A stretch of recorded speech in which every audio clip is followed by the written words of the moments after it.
В администрации города Чебоксары подвели итоги работы подведомственных учреждений культуры за 2022 год и определили задачи на 2023 год.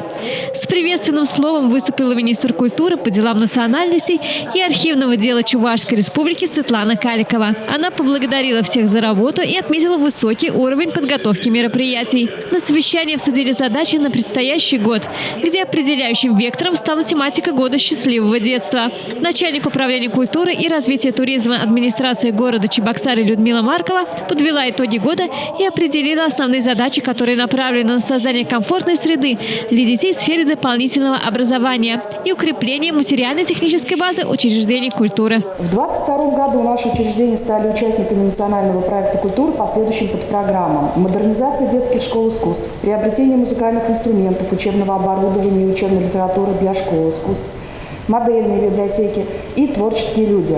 На реализацию данных мероприятий было выделено почти 22 миллиона федеральных средств. В рамках подпрограммы модернизации детских школ искусств в городе Чебоксары был проведен капитальный ремонт детской художественной школы имени Эли Юрьева. Бюджет составил около 12 миллионов рублей, в том числе средства федерального бюджета 11,5 миллионов рублей, средства из бюджета республики было софинансировано, ну и, соответственно, порядка 6 миллионов рублей было направлено со стороны бюджета города Чебоксары. Это укомплектование учебной мебелью, обновление интерьеров, ну и дополнительные расходы закрывать за счет города. За прошлый год приобрели музыкальные инструменты для музыкальной школы имени Максимова, обновили фонд школьной библиотеки и модернизировали художественную школу имени Эли Юрьева. Обновился не только интерьер учреждений, здесь появились тематические мастерские, организован доступ инвалидов и передвижение по школе.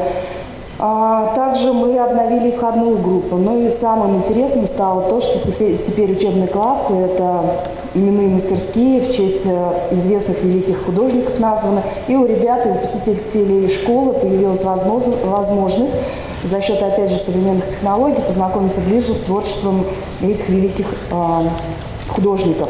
По программе модельной библиотеки создано новое современное пространство библиотеки имени Марфы Трубиной. По проекту творческие люди повысили квалификацию более 20 специалистов муниципальных учреждений культуры. Кроме того, в 2022 году был открыт новый филиал Чебоксарской детской школы искусств номер 3.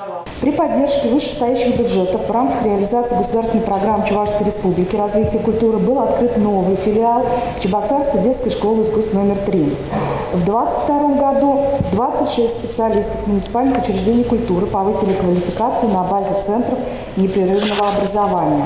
В отчетный год нашими учреждениями культуры было проведено почти более даже, наверное, скажу, 7800 мероприятий. Это и фестивали, и выставки, и смотры конкурсы, и концерты, и различные тематические выставки, литературные обзоры.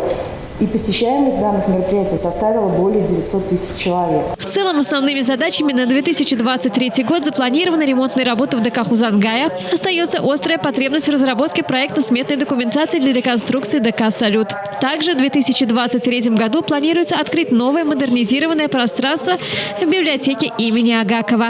Елена Яковлева, Антон Небытов. Жизнь столицы.